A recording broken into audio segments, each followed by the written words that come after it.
फुलवरिया जलाशय परियोजना के कई विस्थापितों के ज़मीन का मुआवजा जो है आज तक नहीं मिल पाया, जिसको लेकर व्यवहार न्यायालय के द्वारा एक कुर्क का आदेश जारी किया गया, जो नवादा जिले के समाहरणालय के गेट एवं सर्किट हाउस के गेट पर चिपकाया गया है। ये जो इश्तिहार चिपकाया गया है वो ढोल नगाड़े के साथ कोर्ट के जो वकील हैं और कोर्ट के जो कर्मचारी हैं उनके द्वारा आकर यहाँ पे इश्तिहार चिपकाया गया। और क्या कुछ बताते हैं वो यहाँ के अधिवक्ता जो रंजीत पटेल अधिवक्ता हैं, उन्होंने बताया भी कि इस इश्तिहार के बाद अगर बिहार सरकार की ओर से कोई भी नुमाइंदे अगर कोर्ट में हाजिर नहीं होते हैं, कोर्ट में अपना जो पक्ष है वो नहीं रखते हैं, तो कहीं ना कहीं उसके बाद नीलामी की भी जो प्रक्रिया है वो की जाएगी। तो ये तमाम तस्वीर नवादा ज़िले से है और नवादा ज़िले के समाहरणालय एवं सर्किट हाउस के कुर्क करने का आदेश जो है व्यवहार न्यायालय नवादा की ओर से जो है जारी किया गया और इश्तिहार को जो है चिपकाया गया। मैं तस्वीरों के माध्यम से आपको दिखाना चाहूँगा कि ये यही इश्तिहार है जो ढोल नगाड़े के साथ जो अधिवक्ता आकर इस इश्तिहार को चिपकाते हैं। पूरी क्या मामला है वो आप पूरी खबर देखिए। नवादा में एक बड़ा मामला सामने आ रहा है, जहाँ पे समाहरणालय और जो यहाँ का सर्किट हाउस है उसे कुर्की करने का आदेश जो है नवादा व्यवहार न्यायालय के जज के द्वारा निर्गत किया गया है। हमारे साथ यहाँ के वकील हैं रंजीत पटेल जी, जिनके द्वारा वहाँ जाकर और साथ में ढोल नगाड़े के साथ में समाहरणालय के गेट पे जाकर इश्तिहार चिपकाया गया। क्या कुछ मामला है सर? ये मामला रजौली फुलवरिया जलाशय योजना से संबंधित है। फुलवरिया जलाशय योजना का निर्माण वर्ष 1981-82 में हुआ।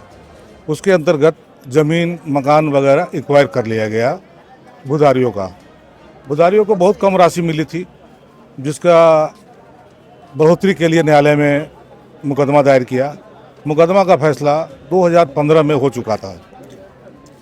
15 में होने के बाद भूधारी लोग अपने डिग्री की कॉपी लेकर विभिन्न कार्यालयों का चक्कर काटते रहे, काटते परेशान हो गए। तो लास्ट में 2022 में पुनः न्यायालय में एक बात दायर की है, जिसको इजराए बाद कहते हैं। एक्सक्यूशन केस दायर किए, इजराए बाद हाँ मुकदमा दायर किए।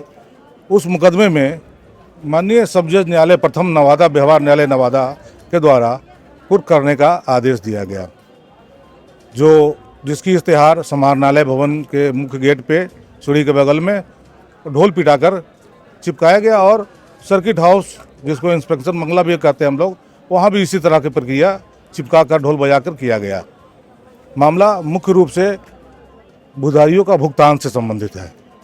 इस तरीके का आदेश प्रथम बार यहाँ नवादा जिले में निर्गत हुआ, इसमें क्या कुछ कहिएगा? ये प्रथम बार अब क्या इसमें होना है? अब ये होना है कि अगली तारीख सुनवाई की 28/2/2025 निर्धारित की गई है और माननीय सब जज न्यायालय जो प्रथम है हमारे, अब उस दिन सुनवाई जो करेंगे वो तो हमें पता नहीं, लेकिन अब आगे कार्रवाई नियमता जो कानून में प्रावधान है कि नीलामी का आदेश जारी किया जा सकता है। तो कुर्की का आदेश किस थाने को दिया गया है? कुर्क ये जो कुर्क होता है, ये कुर्क का मतलब होता है कि अब आप अपनी संपत्ति को न बेच सकते हैं न ट्रांसफर कर सकते हैं। ये बिहार सरकार की जो समाहरणालय और ये न बेच सकते हैं न कुछ कर सकते हैं दूसरे कोई। अब आपके ये हमारा सब जज प्रथम के आदेश के बाद आप एकदम स्थिर हो गए कि आपके कोई हक नहीं बचा आप उस पर। अब है क्या कि अगले आदेश के बाद हो सकता है नीलामी की आदेश जारी हो जाए न्यायालय से। तो कुर्क के आदेश के बाद जिला प्रशासन क्या कुछ एक्शन में नजर आई? अभी तक तो कुछ नहीं दिख रहा है। अब 28/2 को डेट है, उसमें देखते हैं वो लोग क्या करते हैं। पूर्व में 2022 से अभी तक कोर्ट की कार्रवाई के दौरान किसी भी बिहार सरकार के द्वारा नियुक्त प्रतिनिधि जो न्यायालय में होते हैं उनके द्वारा कोई कार्रवाई नहीं की गई। तो ऐसे में गरीबों को न्याय मिलना क्या लगता है संभव हो पाए? न्यायालय के द्वारा ही न्याय मिल सकता है, ऐसे नहीं न्याय मिलता। ऐसे तो खैर बिहार सरकार पिछले 15 साल 2015 में फैसला हुआ है, आज 25 हो गया, 10 वर्षों से दौड़ाता रहा, लेकिन कोई सुनवाई नहीं। इस केस में एक प्रावधान इतनी बड़ी है कि 15% प्रति साल ब्याज की राशि देना है, जिसको मुआवजा मिलना चाहिए था। हाँ, उसको जय घोष की राशि जो डिग्री हुआ 15 में, उसमें अब सोचिए 2015 से 25-10 साल तो कितना गुना बढ़ गया, 1500%।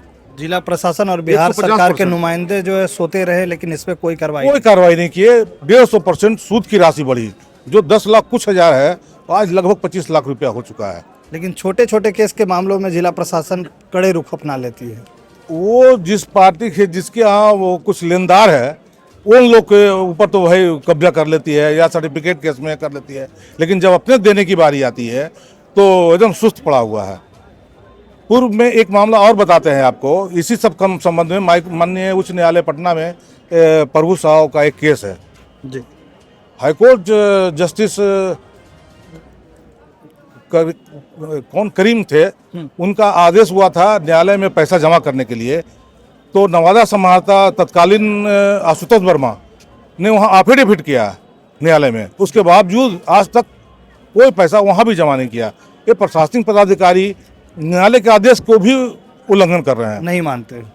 ऐसी लगता है। ये मनमाने रवैये के तरीके से समाहरणालय के गेट पर आज इश्तेहार चिपकाया गया और क्या कुछ तस्वीरें हैं वो भी मैं आपको दिखा। हालांकि बताया जा रहा है कि फुलवरिया जलाशय परियोजना में जो जमीनों का मुआवजा मिलना था उन्हें मुआवजा नहीं मिला और मुआवजा देने की प्रक्रिया में आज तक बिहार सरकार की ओर से कोई भी जो है व्यवहार न्यायालय में उपस्थित नहीं हुआ, जिसके बाद जो है यह इश्तेहार चिपकाया गया है। तो ये तमाम तस्वीरें हैं, सर्किट हाउस में भी इश्तेहार चिपकाया गया ढोल नगाड़े के साथ और समाहरणालय में भी चिपकाया गया।